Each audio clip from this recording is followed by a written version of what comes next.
What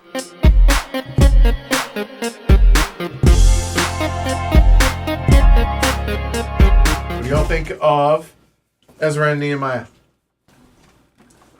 I like it a lot. I mean, you own the game. I own the game. Well, I'm a huge Garfield fan. I like their games. I too like lasagna. Anyway, I thought it was interesting. Everybody in the chat liked a lot of their different games as their favorite game. Personally, Paladins is my favorite, though I like a lot of their games. And this one kind of reminds me of Paladins. There's a lot of elements of it that are very similar. But despite the beiginess, I love their art. And actually, it's funny because I always complain about beiginess. And this one does not bother me. I don't know why. I think just because the art, it works. I don't know.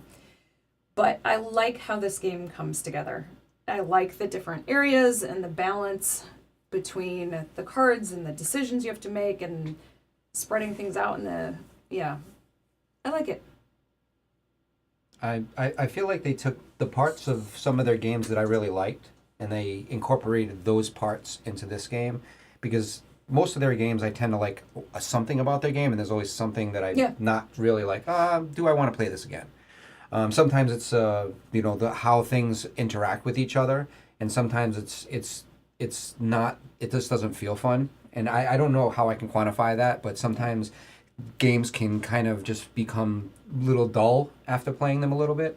This one actually, I felt like as I was going into this, I was like, what can I possibly do in this next play and play it a little differently? So I actually didn't want to grab one of those main people at the very beginning, which gave you that ongoing benefit, and see if that, not having that flag during the game would, be a detriment. During the game. I don't think it was, because it seems like score-wise it didn't seem that. And in the forums they had talked a little bit about this is the very first action, and in a four-player game nobody gets that, and how important. Or one of the players doesn't get it because there's only three of them. Right? In a three-player game everybody's going to get one, but is that important?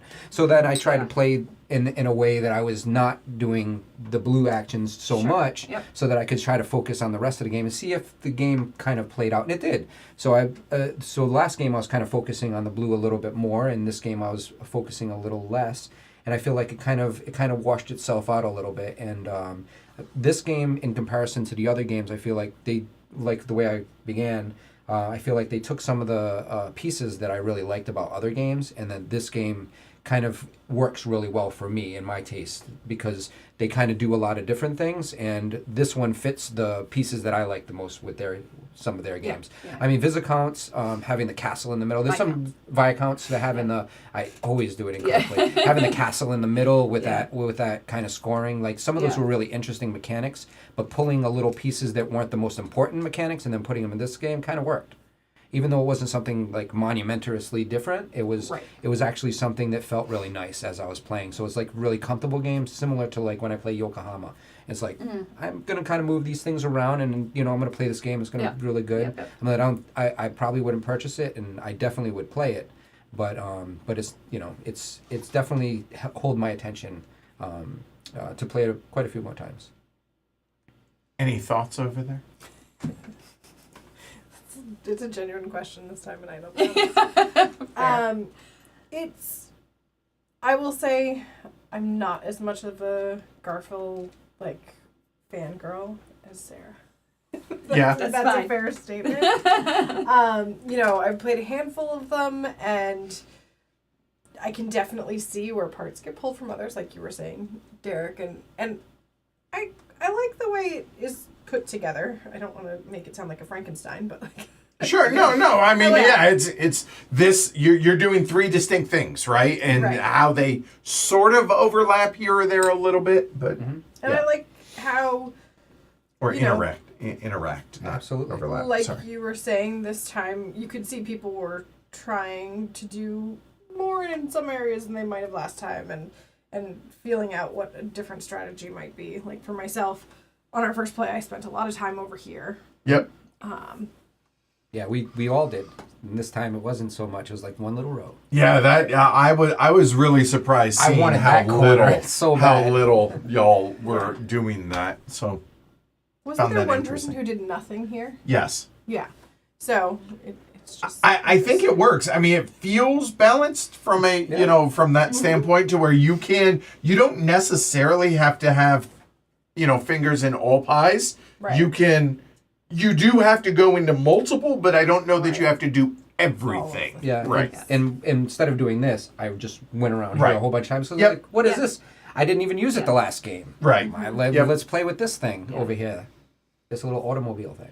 Yeah, and I like that based on, which cards you tucked at the beginning of the game, I was like, I need to be building gates before we run out of gates. So that kind of dictated the way I played this go around. The question I have for all of y'all is, did you feel the punishment of having used or tuck the cards that you did tuck?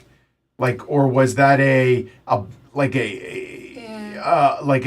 cost benefit? Like you factored that in and you're like, yeah, I'm okay with having lost that card for the scoring aspect instead of the power that it generates, both the extra flags that it gives you as well as the auxiliary action. Was very purposeful in not tucking any of the 3 cards that have all 3 of one Correct. color. Yes. Okay. Because I did that last time and it hurt me. Okay. This time I didn't. However, I also didn't do what Jackie just said because I tucked the same card and then I did not build the gates. Granted, I also wasn't pulling the gray flags when I needed them, and it didn't play work. out that way. So Right. it wasn't Yeah. It was not a good early tuck from a scoring perspective, but I made up for it in other ways.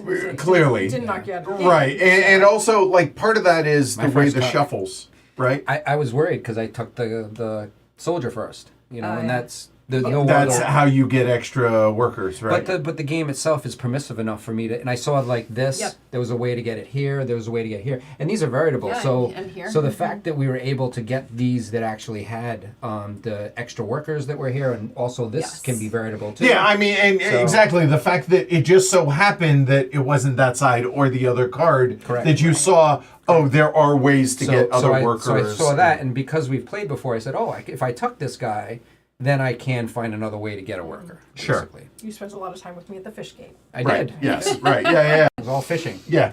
That is a fact. So so how about for you, Sarah? Because somebody had asked about how this feels compared to other Garfields. Yeah.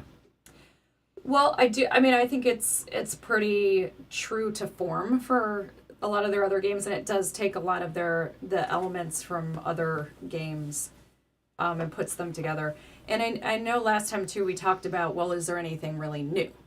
And I mean, so obviously there's a few things new, but it's not that it stands out as, wow, this is super different, but it takes some of my favorite mechanics from some of their other games and puts them together in a way that balances really nicely. So I've liked it from the beginning. I last play was a tougher one for me because things didn't play out just right. Like, it wasn't flopping the cards at the right time, and like tempo. I said, I think 2 of them I tucked the cards that had all 3, and that was a poor decision on my part. But yeah, I really like this game, and I think as much as it is similar to the other stuff and it is beige, it's still, I find myself wanting to play it. I do want to play it. I mean, there's a few different designers that have been around for a while will do that. I mean, Fell did it with Marrakesh, where he took some things that he really liked and he put them into one game, and it actually really worked well. And it didn't feel Frankenstein, and it didn't feel disjointed. Some pieces do feel a little disjointed on this, but for the most part, everything kind of flows. They do have this thing where this resource has a relationship with this resource. Yeah, it has intuitive. This tri-resource, which they actually do pretty well. And I think that actually kind of came across pretty good in this, but some other games actually have that where you're pushing on one resource and you really need the other one that you can't get. And I feel like that was kind of missing in here. I didn't feel that tension that I normally would feel in a Garfield game, which actually makes it a little easier to play because I don't have that tension. But sometimes you really need that tension in a game.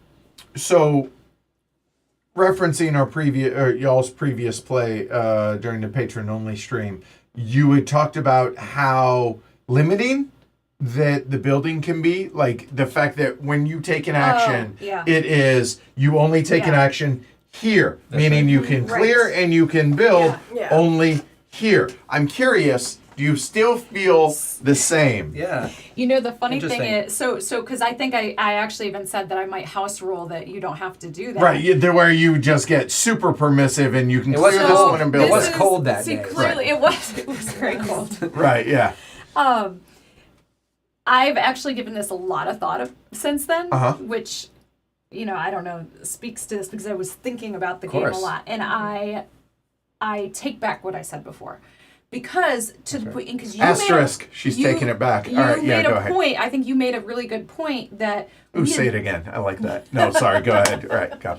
Just bottle that. Okay, I know it happens so rarely. I get it. Yeah. That we had built that we'd cleared and built almost everything on there. Yes. And there's maybe a little bit more left this time, but also it was a 3-player game. That's right. And although it should theoretically be balanced because 3 spots are cleared and built already and whatever. But the 4th player was Shrey. Right, yeah. Right. Okay, fair. Right, yeah. fair. So, to be fair, he was stealing everything. But also, well, I did undercut him multiple times. You did. You did. It was actually a very fun game. Sorry, Shrey. But yeah, well, I don't know. My brain went to bed. Oh, sorry. No, the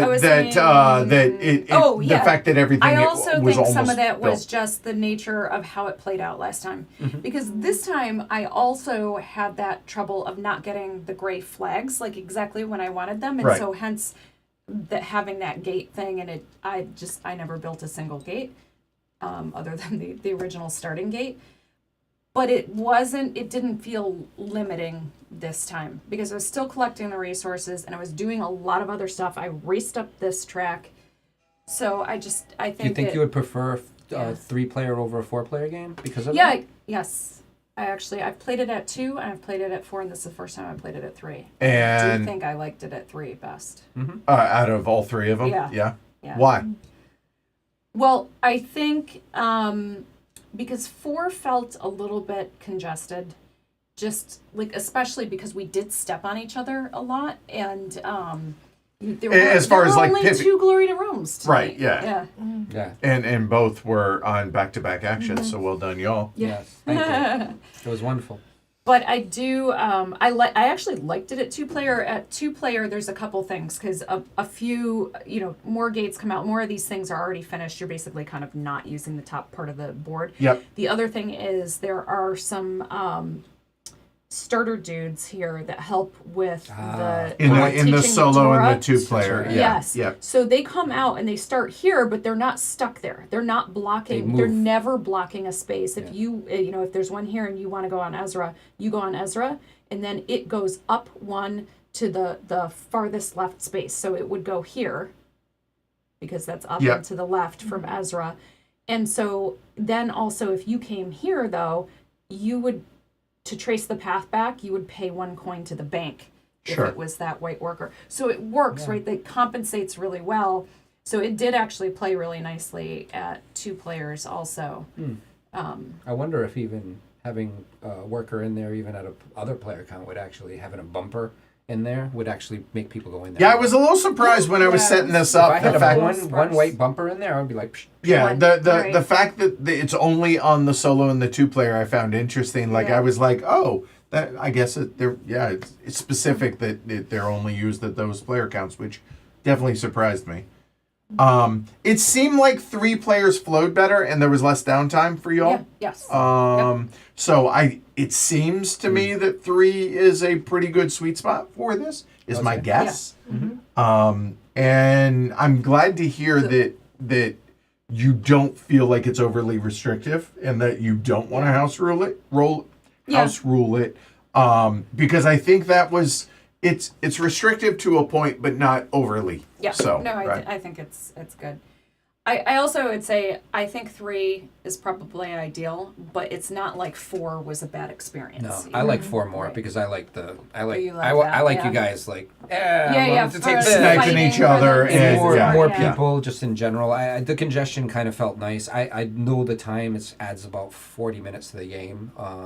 Which streaming adds time in and of itself because cameras and Of course. the whole 9 yards. But yeah. Because we tend to take our turns very fast when we play when we're not on stream. Yep. So This is the other.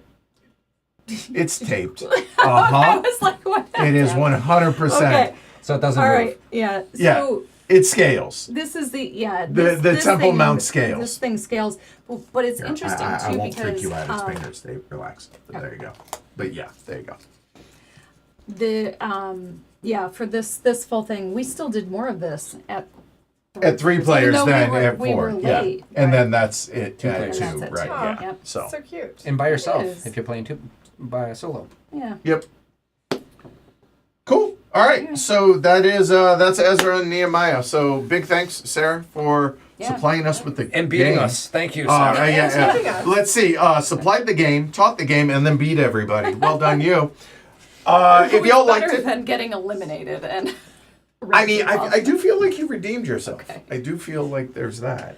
Not that you get it. Yes. If y'all liked it, please like and subscribe. And since it is the Patreon Drive, please consider supporting the show. Patreon.com/HCHQ. You get benefits. We get to provide you with those benefits as well as provide content and continually upgrade the show. So consider supporting the show over there. We'll be back tomorrow night. Let's see. You and I are back Yep. with Paul and another Kyle, maybe. player playing Windmill Valley. It might be Greg. I don't know. Might be Greg. Windmill Valley tomorrow. And then us. And we'll be then- back for Crystal Palace. No, it's John. Oh, it's And John. yeah, Dufords got swapped. they did. The So- lesser due for. I know. Yeah, we're stuck with John. Condolences. Yeah. It's okay. So It's all right. Anyway. we'll complain on the stream. we'll see y'all. We will see y'all this weekend. I'm Edward. I'm Derek. Jackie. Sarah. Thanks to all y'all for watching. Thanks to all the patrons. Really appreciate y'all. Have a good night. Bye, y'all. Hey, thank you for subscribing. Oh, you're not a subscriber yet. Oh, wait. Hey, thank you for subscribing.